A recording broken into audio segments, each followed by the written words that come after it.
நீங்கள் பார்த்துக் கொண்டிருப்பது உங்கள் விஜய். உங்க எல்லாருக்கும் இன்னும் புரியலையா?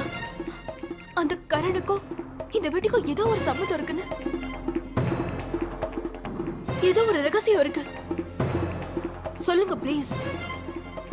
போதும் மாலதி, இதுக்கு மேல ஒரு வார்த்தை பேசாத.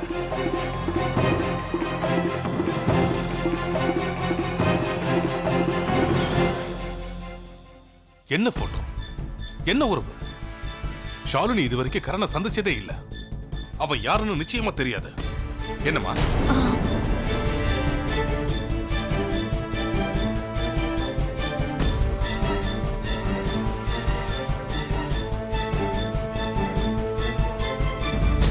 தாத்தா, நான் இந்த ஒரு விஷயத்தை தெரிஞ்சுக்கிறதுக்கு தான் முயற்சி பண்றேன்.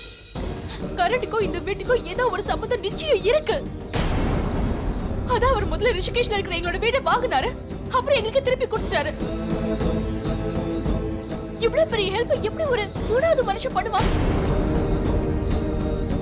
எனக்கு நம்பிக்கை இருக்கு. ஒருவேளை ஷாலினி பெரியம்மா மறந்திருக்கலாம் இல்லையா? அவங்க கடந்த காலத்துல யாராவது. போதும் மாலதி, ரொம்ப பேசிட்டேன். இதுக்கு மேல எதுவும் பேசாத.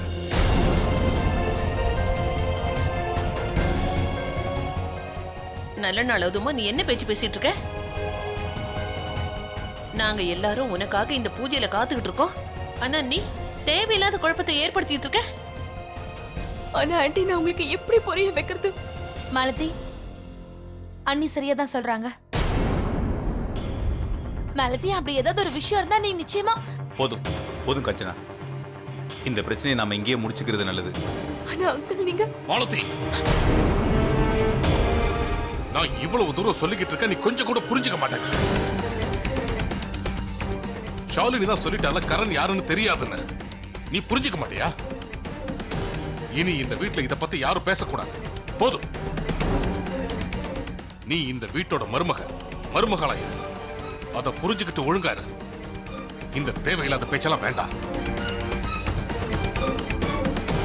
வாமா.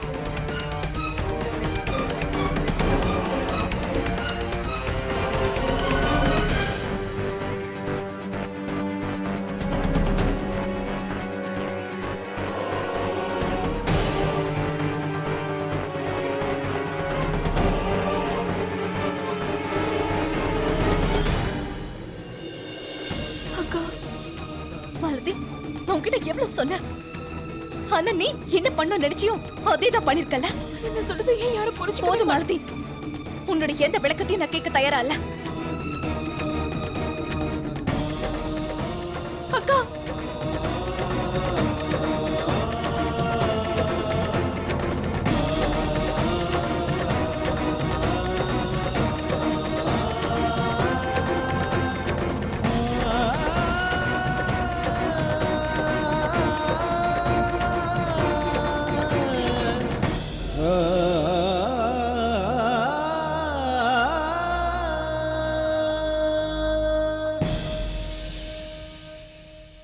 எல்லாருக்கும் எப்படி புரிய வைப்பேன்? என் கண்ணு ரெண்டாவது வாட்டி எப்படி ஏமாந்து போகும்? அந்த கரணுக்கும் ஷாலினி பெரியம்மாவுக்கும் கண்டிப்பா ஏதோ ஒரு உறவு இருக்கு.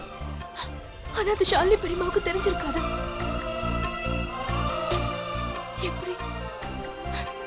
எப்படி நான் புரிய வைக்கிறதுன்னு தெரியலையே.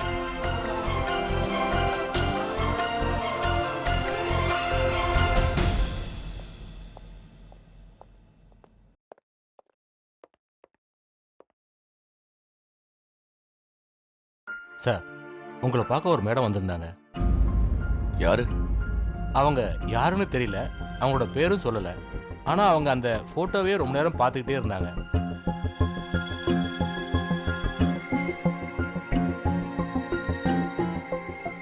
வேற என்ன சொன்னாங்க? இந்த ஃபோட்டோவில் இருக்கிறது யாருன்னு கேட்டாங்க சார். இவங்க யாரு, உங்கள் சாருக்கு என்ன வேணும்னு கேட்டாங்க. நான் எதுவுமே சொல்லல. ஏதாவது கேட்கணும்னா நீங்கள் சார்ட்டே கேட்டுங்கன்னு சொன்னேன். உடனே அவங்க கிளம்பி போயிட்டாங்க சார். எனக்கு தெரியும் வினய், மாலதி நிச்சயமா இந்த அளவுக்கு போயிருக்கவே கூடாது. ஆனா நான் என்ன சொல்றது, அவ எப்பவுமே இப்படிதான். அவளோட மனசுக்கு என்ன தோணுதோ அதான் கரெக்ட் பண்ணிட்டே இருப்பா. மாலதி இப்படி பண்ணதுனால அத்தை ரொம்ப வருத்தப்பட்டிருப்பாங்க. அவங்களுக்கு கொஞ்சம் எடுத்து சொல்லி அவங்கள கோவப்பட வேணாம்னு சொல்லு. நீங்க கவலைப்படாதீங்க வினய், எல்லாத்தையும் நான் பாத்துக்கிறேன். மாலதிக்கு எல்லாத்தையும் பத்தியும் நான் புரிய வைக்கிறேன். அப்புறம் உங்களுக்கு தெரியுமா, தாத்தா ரொம்ப கோவமா இருக்காரு. அவருக்கு இவ்வளவு கோவமா இருந்து நான் பார்த்ததே கிடையாது வினய். அதான் எனக்கு எல்லாம் நல்லபடியா முடியும். நீ இப்போதைக்கு மாலதிக்கு புரிய வச்சாலே போதும். மத்த எல்லாம் தன்னாலேயே சரியாயிடும். ஓகே? இப்போ நைட் ரொம்ப லேட் ஆயிடுச்சு. நான் காலையில கண்டிப்பா மாலதி கிட்ட இதை பத்தி பேசுறேன். அவன் நிச்சயமா இது மாதிரி பண்றதை நம்ம தடுத்தே ஆகணும். சரி, நீங்க உங்க உடம்ப நல்லா பாத்துக்கோங்க.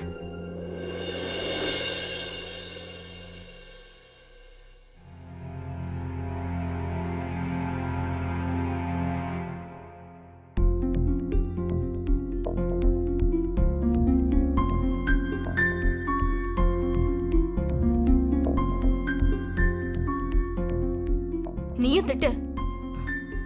நீ மட்டும் ஏன் என்ன சும்மா இருக்க? உனக்கு எவ்வளவு கோவம் வருதோ எல்லாத்தையும் திட்டு தீத்துரு.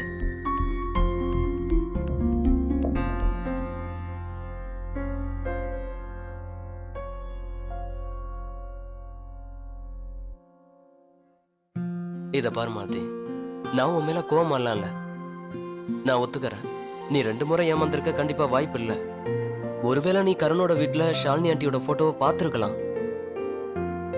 ஆனா மாலதி, நீ ஏன் அதுக்கு இவ்ளோ டென்ஷன் ஆகுற? நீ என்ன பேசிட்டு இருக்க விஸ்வா? யாரோ ஒரு 3வது மனுஷன் வீட்ல ஷாலினி பெரியம்மாவோட போட்டோ இருக்கு. நான் அதை பார்த்துட்டு சும்மா இருக்கணுமா? விஸ்வா, இந்த ரகசியத்துக்கு மேல இருக்கிற தெரிய விலக்கி ஆகணும். மாலதி, என்ன ரகசியம், என்ன தர? அத நகத்துனா இந்த வீட்டுல எல்லா இடத்துலயும் பிரச்சனை வரும். எல்லாரோட நிம்மதியும் கெட்டு போயிடும். மாலதி, இங்கிலீஷ்ல கூட ஒரு பழமொழி இருக்கு, இக்னோரன்ஸ் இஸ் பெஸ்ட். ஒரு சில நேரங்கள்ல சில விஷயங்களை நம்ம பார்த்தும் பார்க்காத மாதிரி போயிடணும். நம்ம வீட்டுல இருக்கிறவங்க யாருமே இத பத்தி ஷாலினியத்தை கிட்ட பேசவே இல்லை. ஆனா நீ மட்டும் ஏன் பேசுற? உனக்கு மட்டும் ஏன் இவ்ளோ அக்கறை? நான் தெரிஞ்சுக்கணும் விஸ்வா. இது என்னோட கியூரியாசிட்டி. எனக்கு என்ன தோணுதுன்னா, கண்டிப்பா இந்த கரணுக்கும் ஷாலினி பெரியம்மாவுக்கும் ஏதோ ஒரு சம்பந்தம் இருக்கு. அது ஷாலினி பெரியம்மாவுக்கு தெரியாது. உனக்கு தோணலையா விஸ்வா, உங்க 2 பேரையும் நம்ம மீட் பண்ண வைக்கணும், அப்புறம் இந்த ப்ராப்ளமை எப்படியாவது சால்வ் பண்ணணும்னு? இது லாஜிக்கான விஷயம் தான். இத பாரு மாலதி, லாஜிக் என்ன சொல்லுதுன்னா, இந்த வீட்ல நம்ம பெரியவங்க எல்லாம் ரொம்ப புத்திசாலியானவங்க. அதனால இந்த விஷயத்தை அவங்களே பார்த்துப்பாங்க. இதுக்கப்புறம் உன்னோட வேலையை மட்டும் பாரு. ஏன்னா நீ எல்லா விஷயத்தையும் சொல்லிட்டல. அதனால இந்த விஷயத்த அவங்க கிட்டே விட்டுறலாம். மாலதி, ஒருவேளை நீ வீட்டுல இருக்கவங்களுக்கு எதிரா இந்த விஷயத்துல நீ தலையிட்டனா அவங்க மனசு கஷ்டப்படும்.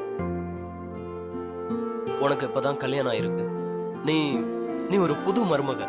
நீ வீட்டுல இருக்கவங்க கிட்ட மரியாதையா நடந்துக்கணும். மரியாதையை கெடுத்துக்க கூடாது.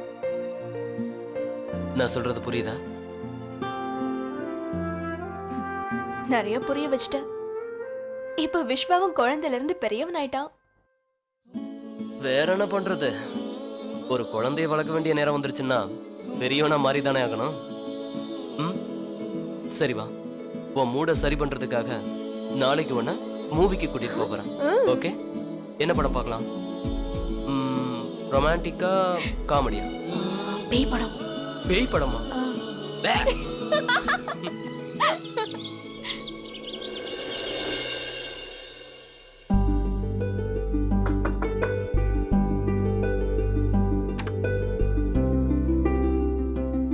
குட் மார்னிங்கா, உள்ள வா. மாலதி, இது வரைக்கும் நீ எடுத்த எல்லா முடிவுலையும் நான் உன் கூட துணையா இருந்திருக்கேன். என்ன எனக்கு தெரியும், உன்னோட முடிவும் நம்பிக்கையும் இன்னைக்குமே தப்பா போகாதுன்னு. ஆனா நீ இப்ப பெரியமாக்கும் அந்த கரணுக்கும் நடுவுல சம்பந்தமே இல்லாம ஒரு தேவையில்லாத கனெக்ஷன் உருவாக்கிக்கிட்டு இருக்க மாலதி. இந்த பைத்தியக்காரத்தனத்துல நிச்சயமா நான் அவனுக்கு துணையா இருக்க போறதில்ல. அக்கா, நான் சொல்றேன். போதும் மாலதி, நான் உன்னுடைய எந்த பேச்சும் கேட்கறதுக்காக இங்க வரல. இத பத்தி உன்கிட்ட சொல்லிட்டு போலாங்கிறதுக்காக தான் நான் வந்தேன். ப்ளீஸ் மாலதி, இந்த மாதிரி எல்லாம் பண்ணவே பண்ணாத. குறைஞ்சது யார் பேச்சையும் இல்ல, என்னோட பேச்சையாவது நீ கொஞ்சம் கேட்கறதுக்கு முயற்சி பண்ணு.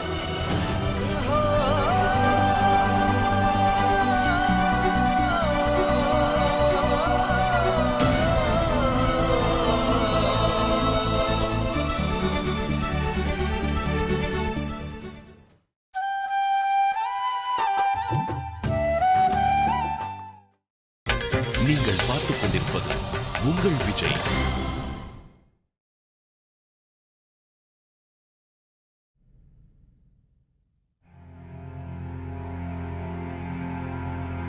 மா ஷாலினி, அப்பா என்னாச்சுமா? இன்னைக்கு டிஃபன் சாப்பிட கூட வரல? வெச்சதும் அப்படியே இருக்கு. என்ன பண்றதுப்பா?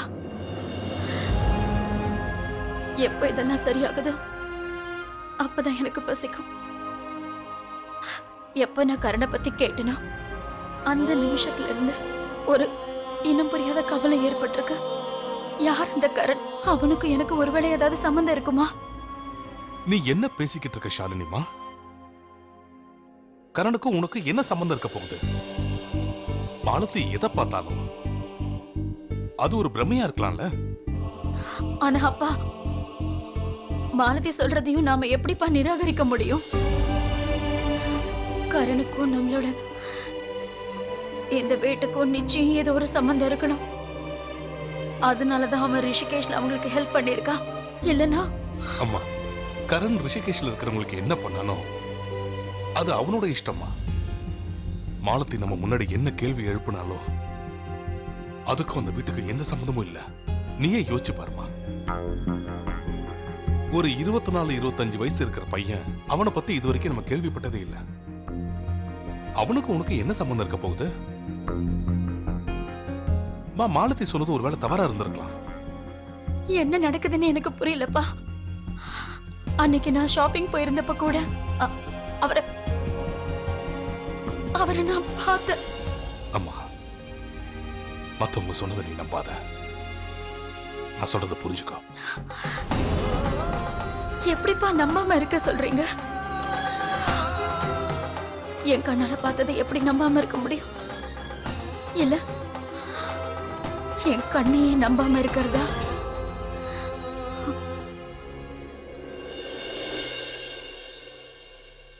ஜீவிதா, அது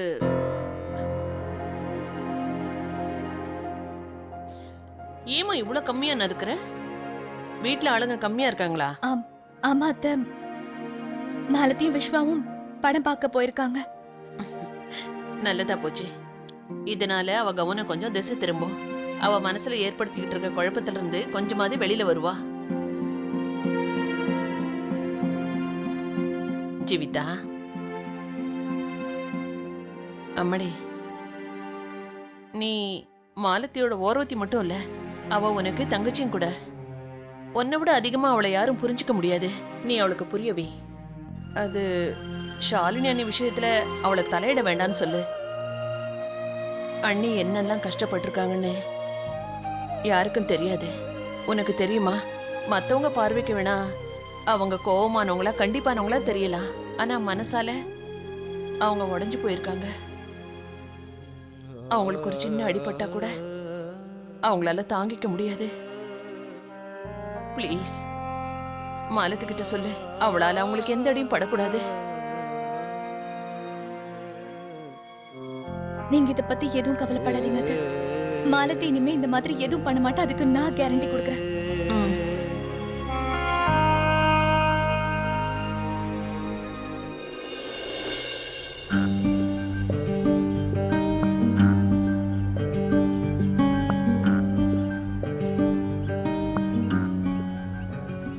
நான் உன்னை இங்க ஏன் கூட்டிட்டு வந்தேன் தெரியுமா? உன் மைண்டை சேஞ்ச் பண்றதுக்காக. அதான் அந்த போட்டோ பத்தியே பேசிக்கிட்டு இருந்திய. அதெல்லாம் கொஞ்சம் கொஞ்சமா மறந்துடுவேன்னு தான். ஆனா இல்ல. சரி, ஓகே. நான் உன்னோட மூடை சரி பண்ண இன்னொரு ஐடியா பண்ண போறேன். அது என்ன தெரியுமா? உனக்காக ஒரு நல்ல காஃபி கொண்டு வர போறேன். குடிப்பியா? ஓகே.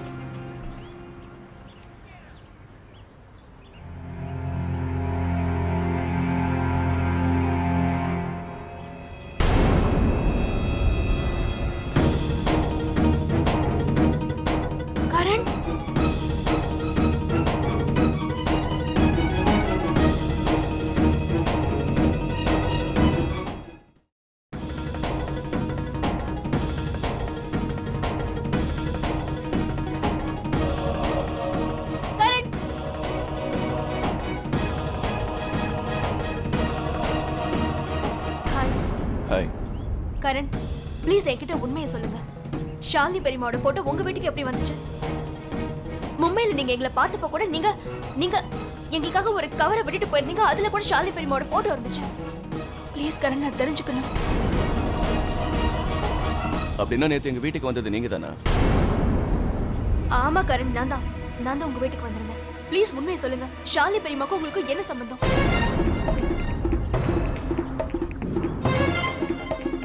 நீங்க இப்ப என்ன சொல்லிட்டு இருக்கீங்கன்னு எனக்கு புரியல. யார் இந்த ஷாலினி ஆண்டி? இதுக்கு முன்னாடி அந்த பேரை நான் கேட்டதே இல்லை. எனக்கு ஒரு முக்கியமான மீட்டிங் இருக்கு. நான் உங்களை அப்புறம் சந்திக்கிறேன். Take care. கரண், என் கேள்விக்கு பதில் சொல்லிட்டு போங்க. கரண், ப்ளீஸ். பாய்.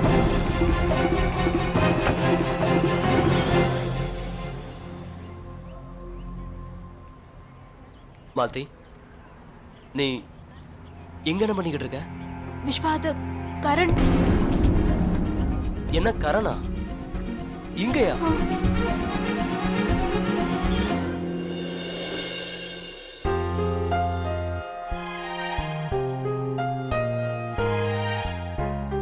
அக்கா,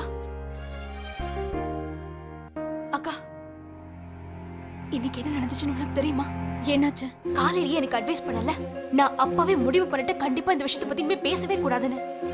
ஆனா எனக்கு என்ன தோணுதுன்னா, இந்த விஷயத்துக்கு பின்னாடி நான் இல்ல, இந்த விஷயம் தான் எனக்கு பின்னாடி வந்துட்டு இருக்கு. உனக்கு ஒண்ணு தெரியுமா? நான் இன்னைக்கு மார்னிங் விஸ்வா கூட காஃபி ஷாப் போயிருந்தேன். அப்போ நான் கரணை பார்த்தேன். ஆனா நானும் அவனை இன்வைட் பண்ணேன். அவன் நேரா வந்துட்டா. நானும் அவன் கிட்ட பேச போயிட்டேன். அப்புறம் நான் அவன் கிட்ட ஸ்ட்ரைட்டாவே கேட்டுட்டேன், உங்களுக்கும் ஷாலினி பெரியம்மாவுக்கும் என்ன சம்பந்தம் இருக்குன்னு. அக்கா, நான் சத்தியமா சொல்றேன், அவனுக்கு வாயில இருந்து வார்த்தையே வர மாட்டேங்குது. அவனால பதிலே சொல்ல முடியல. நான் கடைசி வரைக்கும் கேட்டுட்டு இருந்தேன், சொல்லுங்க கரண், சொல்லுங்க கரண்னு. ஆனா அவன் எதுவும் பேசாம அங்க இருந்து போயிட்டான். அக்கா, நான் நிச்சயமா சொல்றேன், அவனுக்கும் ஷாலினி பெரியம்மாவுக்கும் கண்டிப்பா ஏதோ ஒரு இடத்துல லிங்க் இருக்குக்கா. ப்ளீஸ் இந்த விஷயத்தை புரிஞ்சுக்க முயற்சி பண்ண. மாலதி, போத நிறுத்து. அக்கா, ப்ளீஸ் ப்ளீஸ் தயவு செஞ்சு புரிஞ்சுக்க ட்ரை பண்ணு. கண்டிப்பா இதுல ஏதோ ஒரு ரகசியம் இருக்கு. நான் சொல்றது கேளுக்கா. நான் மட்டும் இந்த விஷயத்தை இன்னும் கொஞ்சம் தெரிஞ்சுக்க முயற்சி பண்ணா கண்டிப்பா இந்த மாலதி.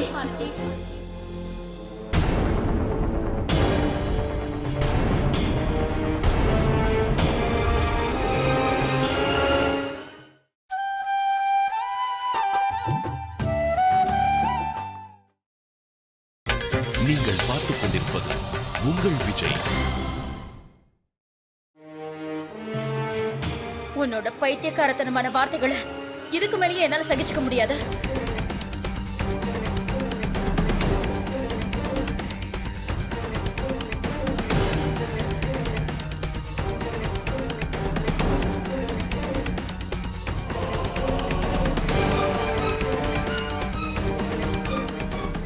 நேத்து அப்பா உனக்கு வார்ன் பண்ணாரு. இப்ப நான் உனக்கு வார்ன் பண்றேன்.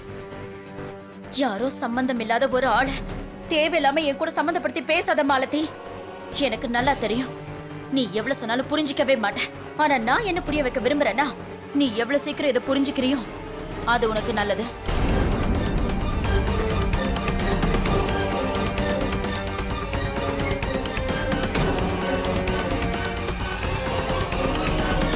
பெரியம்மா, நீங்க நான் சொல்ல வரதே புரிஞ்சுக்கல. நீ எனக்கு எதுவும் புரிய வைக்க வேண்டாம் மாலதி. நீ என்ன நினைச்சிட்டு இருக்க? இந்த வீட்ல நீ பண்றது மட்டும் சரி, மத்தவங்க பண்றதெல்லாம் தப்புன்னு நினைச்சிட்டு இருக்கியா? அப்படிலாம் இல்ல பெரியம்மா, ப்ளீஸ் கோவப்படாதீங்க. பெரியம்மா, நான் அக்கா கிட்ட என்ன சொல்லிட்டு இருந்தேன்னா, நான் வர வழியில கரண. நீ மறுபடியும் அவனை பத்தி பேசிட்டு இருக்க மாலதி. உனக்கு நான் எப்படி புரிய வைக்கிறது, என்ன பண்றது? நீ என் முன்னாடி எப்ப பார்த்தாலும் அந்த கரணை பத்தி பேசிட்டு இருக்கியே, எதுக்கு மாலதி? எதுக்கு? அப்புறம் ஜீவிதா, நீ வீட்டுக்கு பெரிய மருமகங்கிறது சுத்தமா மறந்துட்டியா? நீ இவளுக்கு சொல்லி புரியவே. வீட்டுக்கு வந்த புது மருமக பெரியவங்க முன்னாடி எப்படி நடந்துக்கணும்னு சொல்லு. இந்த பேச்சு, இந்த நடவடிக்கை. பெரியம்மா, இதுக்காக நீங்க எதுக்கு மாலதி என்னோட அக்காவை திட்டுறீங்க? மாலதி, அதான் இவளுக்கு பதிலா நான் மன்னிப்பு கேட்டுக்கிறேன். நான் ப்ராமிஸ் பண்றேன், இதுக்கப்புறம் இந்த வீட்ல கரணை பத்தி பேச மாட்டேன். ப்ளீஸ், அவ சொன்னது எல்லாத்தையும் மறந்துருங்க. Zom zara zom zara zom zara சொல்லி புரிய வை விஸ்வா.